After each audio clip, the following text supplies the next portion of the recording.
Archbishop Hebda, Your Excellencies, my brother priests, deacons, brothers and sisters in Christ, what a joy it is to celebrate a centennial for the National Catholic Rural Life Conference. Jim, congratulations to you and to all the board members and all the members of Catholic Rural Life who are here on a big milestone.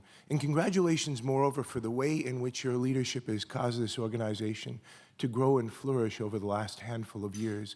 It's really important, everybody, for reasons that have already been articulated by people who can speak about it better than I can.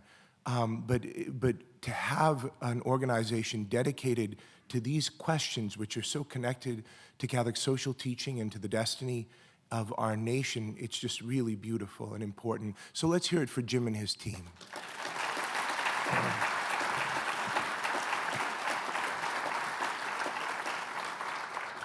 Cardinal Dolan was my teacher and my rector when I was a student in Rome, and he once told all of us, he said that the patron saint of preachers and teachers, the patron saint of teachers and preachers is Saint Dismas, and you know who that is, right?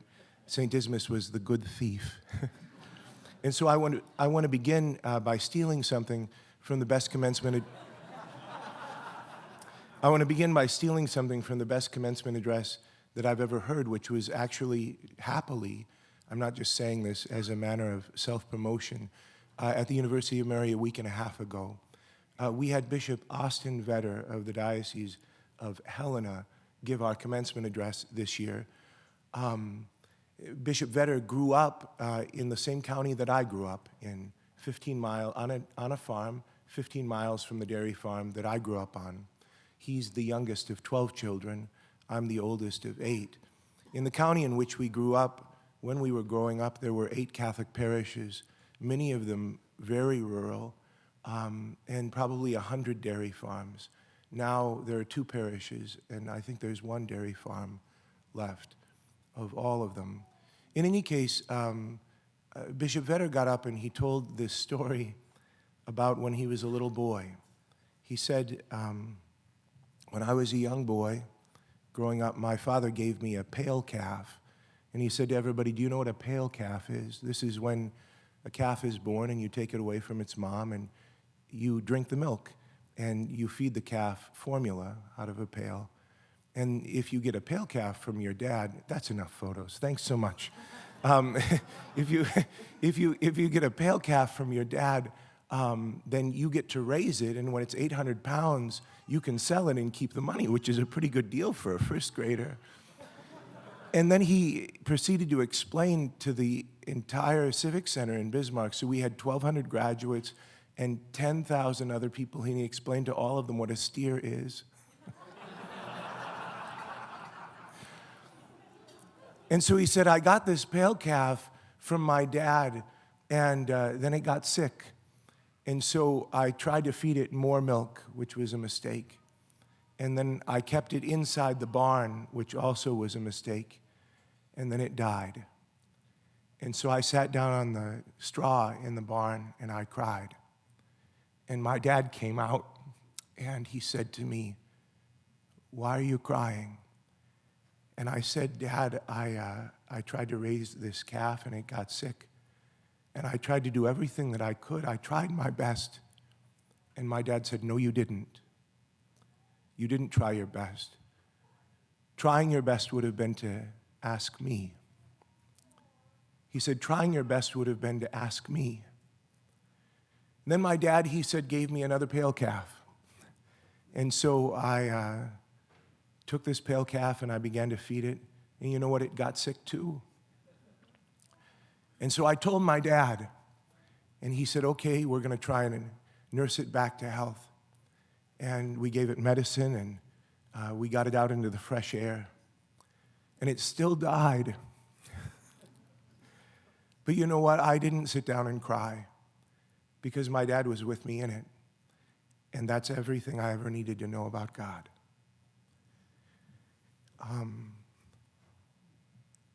That story was very memorable. It has the same resonance. It echoes in the same way as the deep agrarian parables that Jesus tells in the Gospels. And that's why they're so memorable, that these questions of growth and development that are connected with rural life the good shepherd, the seed and the sower, the mustard seed. All of these images which are given to us by our Lord himself are so deeply memorable because they teach us about God in ways that we can receive. Our students, our graduates will never forget what Bishop Vedder told them a week and a half ago. Now, I want to take just a moment here and say this. I did grow up on a farm. I grew up on a dairy farm. We worked hard all the time. And I think that there's a danger for those of us who grew up on farms, and also for those who didn't grow up on farms, to sentimentalize or to romanticize farm life, to make it a subject for nostalgia. I always tell our students at the University of Mary in the Christian life, there's no room for nostalgia. God has placed you in the set of circumstances in which you are, and every day he's there in the present. He's not in the future, which is the age of anxiety. He's not in the past, which is the age of regret. He's in the present, and that's where you are. And so don't live out of nostalgia. But it's so tempting. It's so tempting to look back at the good old days. For those of us who grew up on farms, some of us who have decades separate us from when we picked rocks and hauled bales and shoveled grain. And we've forgotten all of the drudgery of it, and we only remember the romance. People whose lives, like my life is much more now about chalices than calluses. And so it's important for us not to sentimentalize or to make nostalgic the contributions, the genuine contributions of the exertions of rural life, of what it means not just to grow up on a farm, but to raise a family on a farm, to make a life on a farm. The raising of livestock, the milking of cows, the planting and harvesting of crops is no easy business, but it's essential for the feeding of the nation, and it's also a way of life which opens out a complete imaginative vision of the world, and which, as Cardinal Dolan said earlier, deepens and sustains faith. A couple of years ago, I felt like all my dreams were coming true because the Bishop of Brownsville, Texas, Bishop Daniel Flores, came to our campus and gave a talk called The Synthetic Impulse in Catholic Life. He was talking about St. Hildegard of Bingen, who was a Benedictine abbess who was also a Renaissance woman before the Renaissance and a great farmer herself. And he said that if we want to understand the world, if we want to awaken to faith more deeply, it's important for us to get to know children and poets and farmers. Because he was saying that we've degenerated into thinking in such an analytic way that we're always tearing everything apart, breaking it down into its smallest pieces so that we can dominate it, so that we can understand it, and we lose, as T.S. Eliot said, what is the knowledge we have lost in information? It's all about information. It's never about wisdom. And he said the analytic is important. And Catholics have never been afraid of the hard sciences. But there's also this synthetic impulse in which you begin to connect the dots. And if you are able, as John Henry Newman said, if you are able to form a philosophical habit of mind where you begin to see the connections between things, all of a sudden you step back and you're breathless because you realize that there's a conspiracy in the world and that there's a mystery that runs underneath all things. And that mystery is the God who created each of us, who loves us into being, who sustains us, and has an everlasting destiny for us. But we lose sight of that when we lose sight of the synthetic impulse. And he said that when you get to know a farmer, you realize how distant most of our lives are from the natural world now. And when that happens, we are distant as well from the deep human genius that is confronted by both creativity and the need for survival.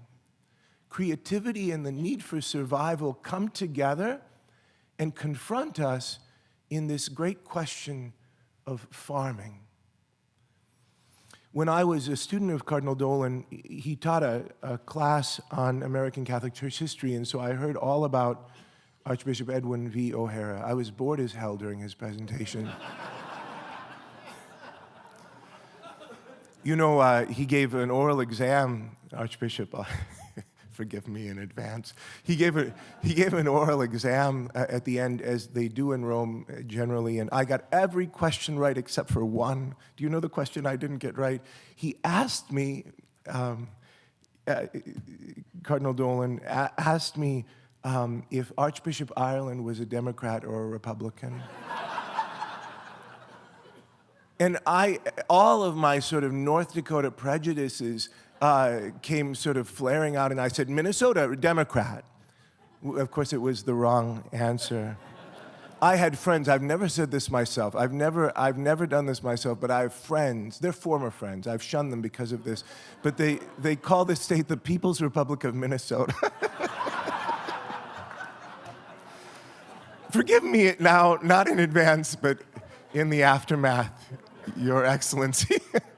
So anyway, Archbishop Ireland was a Republican, everybody, just so you know. I had no idea, and I got it wrong. But we heard all about Edwin V. O'Hara, but we also read, and I just picked it up yesterday night and reread it, the 1939 publication of the National Catholic Rural Life Conference, the Manifesto of Rural Life. The foreword to this document was written by Bishop Aloysius Minch, who from 1935 to 1959 was the Bishop of Fargo, North Dakota. Bishop Fulda, his successor, is here among us. And then, while he was still Bishop of Fargo, very unusual, from 1951 to 1959, he served as Pope Pius XII's nuncio to Germany in the aftermath of the Second World War. He was created a cardinal immediately after his retirement from Fargo in 1959, died in 1962, and is buried, a cardinal, buried at the cathedral in Fargo. Can you believe it? Amazing. Anyway, he wrote the foreword to this address. If you pick it up, everybody, there's no nostalgia and no sentimentality in this document, not just because it was written by a German. It is serious business. Minch and then the National Catholic Rural Life Conference takes up the question which they called the agrarian problem. They were puzzling over all of the challenges and dangers and perils that Cardinal Dolan so beautifully articulated for us in his historical synopsis that he gave us while we were eating our salads. But the manifesto, both Cardinal Minch and the manifesto beautifully spell out how Catholic social doctrine becomes the answer, not simply for the lives of Catholics in rural areas, but for the livelihood and the flourishing of the nation. Because as we know from the way that Catholic social doctrine is meant to be applied, we have common concern with the whole of humanity. We're not circling the wagons. We don't live in a bubble as Catholics. We care about everybody, people of all faiths and all walks of life. And so if we have something that we can contribute, it's wrong that we should keep it to ourselves. And so this Manifesto of Rural Life speaks about the value and the urgency of education, about the nobility and the perils of rural life. It speaks about the value of the small family farm, the large families, the hard work, the dedication and the resilience that comes from it. It speaks about the way in which farmers feed the nation, not just by giving meat or grain, but by the example that they set for the rest of civilization. And then there's this haunting line at the very end of the manifesto. It's very haunting. You have to remember, 1939 was right after the Dust Bowl. Right after the Dust Bowl, the National Catholic Rural Life Conference had this beautiful haunting line that human erosion is deeply connected to soil erosion. Soil erosion is not the only disaster. It's connected to an erosion of an understanding of the human person, connected to an erosion of the understanding of the human person. Is this question still relevant in our own time? I'm convicted, and I know that many of you share this conviction, that we live in a time which is a change of the ages. We live in a new apostolic age. The urgency of evangelization is very present to us, but also we have to change our strategies because we're living in the first post-Christian age in all of history. But we haven't not been here before in every single respect. There are certain things, for instance, in the first 300 years of Christianity, which we can take up. And there are other ways in which we can understand the time in which we live. People are always saying that we're living in such a secular age. It's not entirely true. We live in a deeply religious age. The religion just isn't Christianity.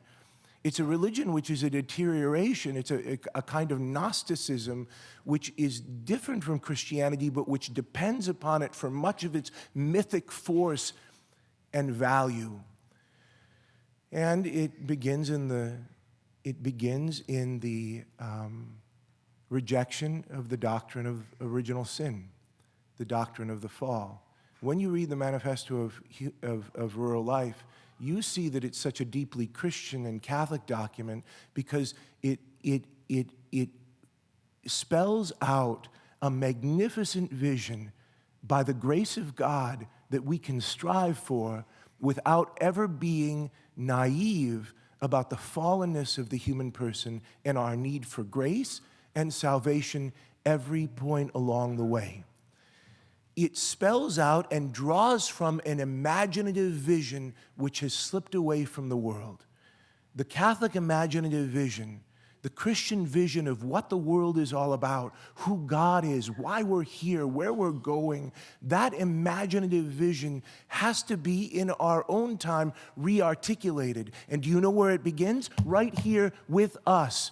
We ourselves need to be more deeply converted out of a contemporary Gnostic vision that we drink in and day out from our education and our media and all of the things, all of our interactions with the wider world. We have to be more deeply converted into a Christian imaginative vision. By imagination here, I don't mean make-believe, bibbidi-bobbidi-boo. I mean this amazing capacity that the human mind has to hold in within itself the past and the future, meaning and value, truth, goodness, beauty. Rural life, in a way which is really spectacular, provides a context in which the imagination can be awakened to the truth of God's creation and His providential plan for the world. In the year the National Catholic Rural Life Conference was founded, G.K. Chesterton, in 1923, in the same year that this organization was founded, G.K. Chesterton issued a magnificent biography of St. Francis of Assisi. Beautiful, beautiful, beautiful. It's one of the most magnificent stories, not just of that saint, but of any saint ever told. And those of you who have read that book, St. Francis of Assisi by Chesterton, know that he begins by complaining about journalists. And he was a journalist. But he said that our history has all become journalistic, that everybody starts at the end and they don't worry about what came before. So we pick up the newspaper and we read with great regret about the death of an admiral, even though we didn't even know that that admiral had ever been born until we read about his death. He said that's the way that we're telling history.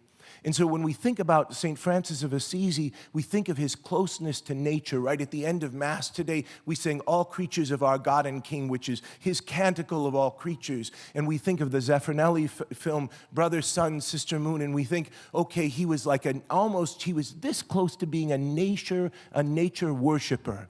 He was really in touch with dogs and cats and all of these things. And Chesterton said, you have to understand that when Francis came onto the scene, he came onto the scene on purpose, and something was happening. When the 12th and the 13th century came along, that flourishing of the High Middle Ages, it followed a 1,000-year period between then and the Edict of Milan, the legalization of Christianity in 313. And he said that the work of Christianity during that long 1,000-year period, very much like the Manifesto of Rural Life, had an austerity, even a severity about it.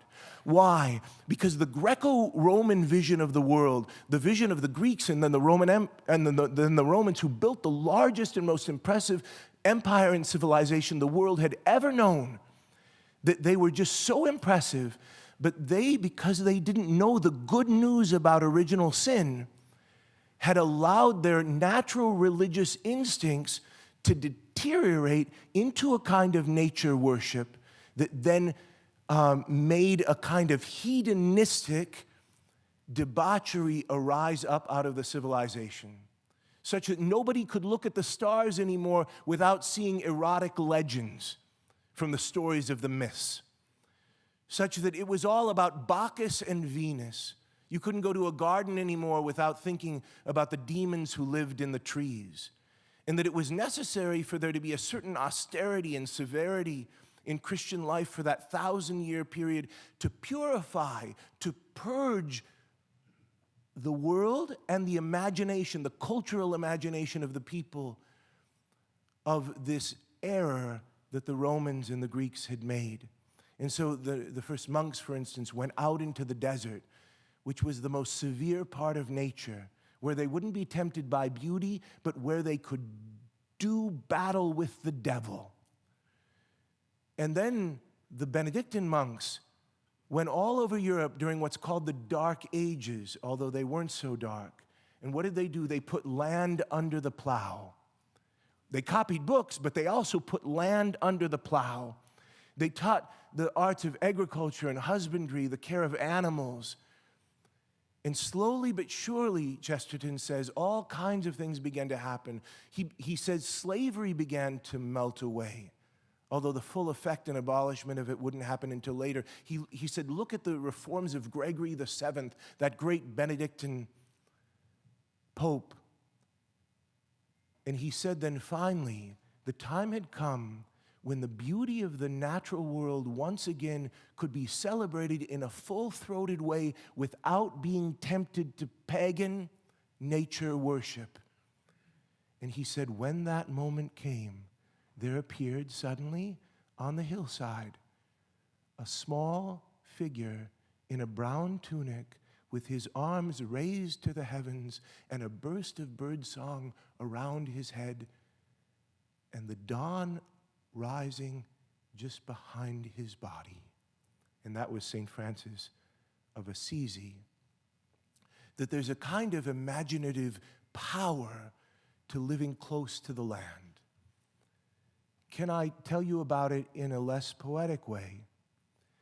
Just before Cardinal Dolan became the rector of the North American College, in the year 1994, 3 seminarians at the North American College gathered for a conversation.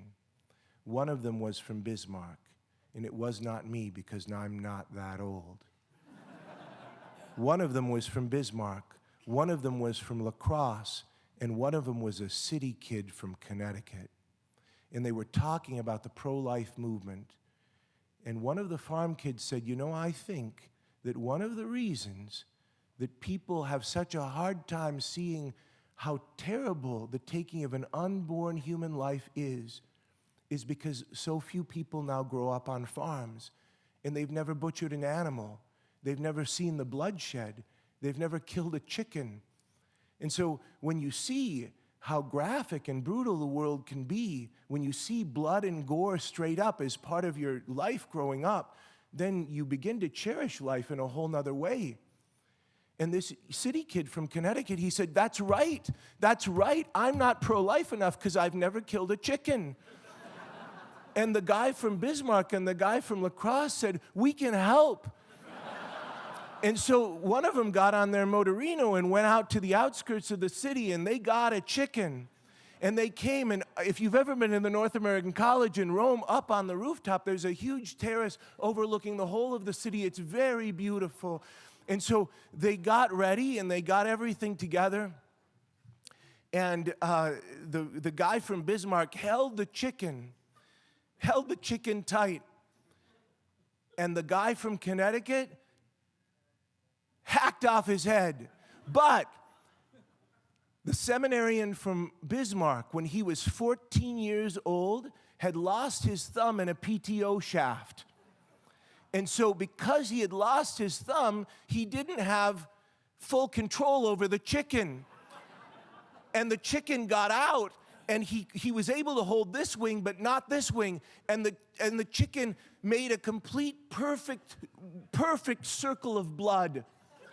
And then they looked at their watch and they realized that formation was happening right in 2 minutes. And so they threw the chicken down right into the center of the circle of blood. One of them was smoking a cigar. They took the cigar and put it out and put the cigar in there too and ran down to formation. 10 minutes later, the vocations director from the Archdiocese of New York came walking on the roof to look at the view and came upon this scene.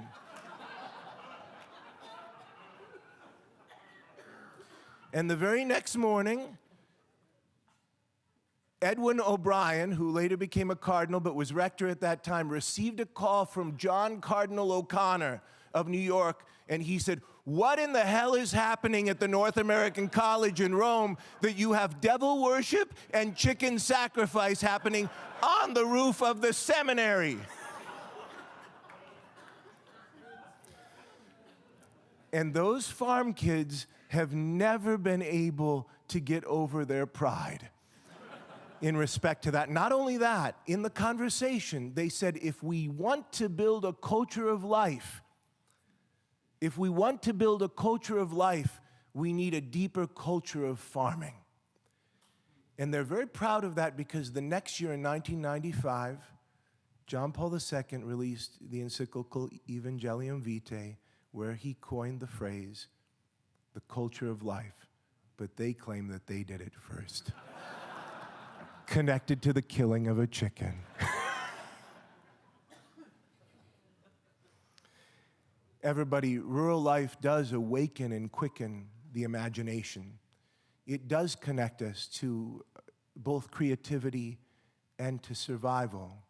And I want to say this, not with nostalgia, not with sentimentality, but my whole priesthood was formed by my years on that farm. The things that I remember most clearly were things like my dad finishing the last round of spring planting and then turning off the tractor, and as I watched him sinking to his knees in the earth. This was during the farm crisis of the late 1980s, and he prayed with all his might that the sun and the rain would come, not the wind or the hail, so that he could feed his family. I remember when we were milking the cows for Easter and Christmas, Dad would come into the barn and he would say, "Give the cows extra feed tonight." I said, "Extra feed?" He said, "Yes, it's Christmas. It's Easter. They should feast too. Even our animals should know that we're Christians." I remember my mom hanging laundry on the line, raising a large family, herself milking cows or hauling silage. And then when we were in the field as teenagers, bringing, without fail, just in the nick of time, lunches out in ice cream pails.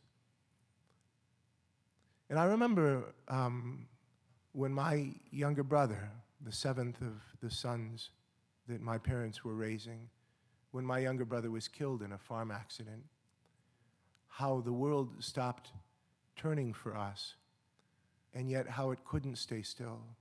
How all of us in our own ways, in the wake of the death of a young boy who was almost 5 years old, how we were able to work through our grief because it happened in the middle of calving.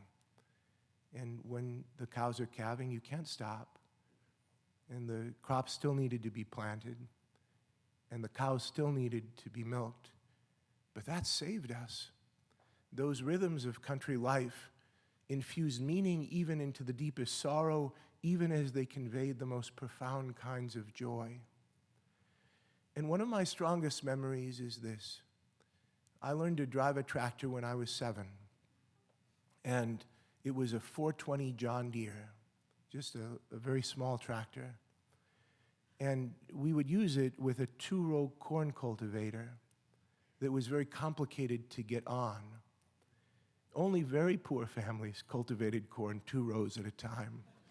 But my dad wasn't in farming to make a fortune.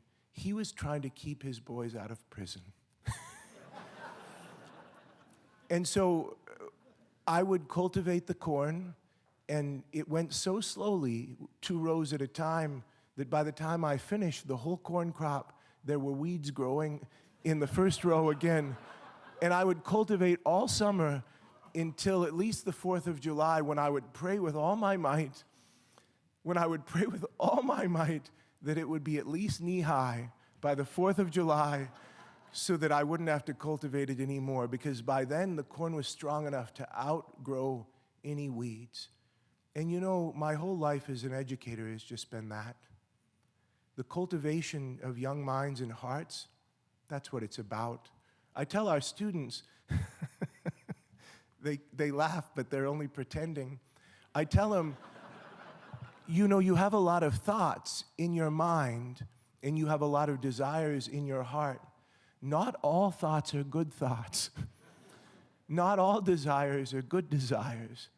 And education exists to help to cultivate you so that the best part of you can grow strong. And so then you'll never be totally free of weeds unless you go to prison. You'll never be totally free of weeds, but you can outgrow anything that comes against you, any noxious plant. And so my whole life has been about cultivation. And of course, St. Augustine says that the Christian life is nothing more than the cultivation of holy desire in all of its aspects. My mom and dad raised 8 children on a farm. One winter, they lost a son. But they raised us with faith. Indeed, they worked to give faith hands and feet. Somehow they gave it wings. And that's not nostalgia or sentimentality. That's a way of life which is worth fighting for, a way of life which is worth preserving, values and truth which resonate at the heart of the great American story. For my money, one of the great poets and songwriters of the late 20th century was Rich Mullins, who grew up on a farm in Indiana. And one of his pieces, I think, captures the way in which closeness to nature and agrarian life captures the imagination. If I stand, and it goes like this: there's more that rises in the morning than the sun, and more that shines in the night than just the moon. There's more than just this fire here that keeps me warm in a shelter that is larger than this room. There's a loyalty that's deeper than mere sentiment, and a music higher than the songs that I can sing. The stuff of earth competes for the allegiance I owe only to the giver of all good things. Because there's more that dances on the prairies than the wind, and more that pulses in the ocean than the tide. There's a love that's fiercer than the love between friends, more gentle than a mother when a baby's at her side, and a loyalty that's deeper than mere sentiment. Music higher than the songs that I can sing. The stuff of earth competes for the allegiance I owe only to the giver of all good things. So if I stand, let me stand on the promise that you will pull me through. And if I can't, let me fall on the grace that first brought me to you. And if I sing, let me sing for the joy that is born in me these songs. And if I weep, let it be as a man who is longing for his home. If I weep, let it be as a man who is longing for his home. Verse like that comes from the heart of a farm kid. That's where it comes from. I want to say this last thing to our bishops. Thank you for the Eucharistic revival that we find ourselves in the midst of.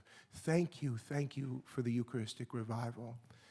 When we think about the decimation of faith in the real presence, we can call out any number of culprits.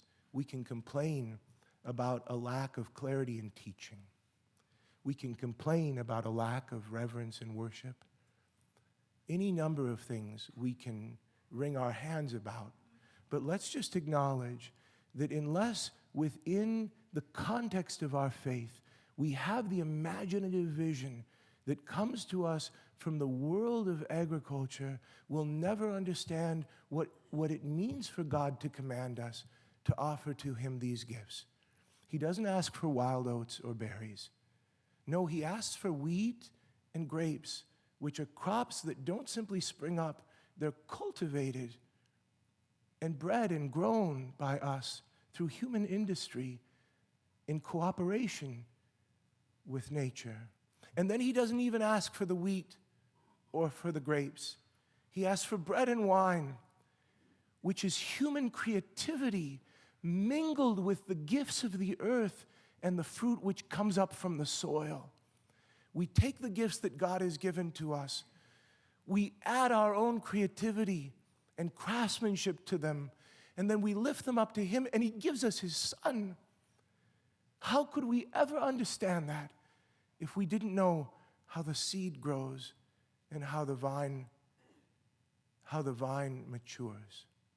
Everybody, rural life is something worth fighting for. It's worth preserving because it quickens the imagination, which leads to the depths of Christian faith, which is what our culture needs right now more than anything else. So congratulations to the National Catholic Rural Life Conference. I join Cardinal Dolan in saying, may the next 100 years be just as glorious. God bless you, everybody. Thanks for listening.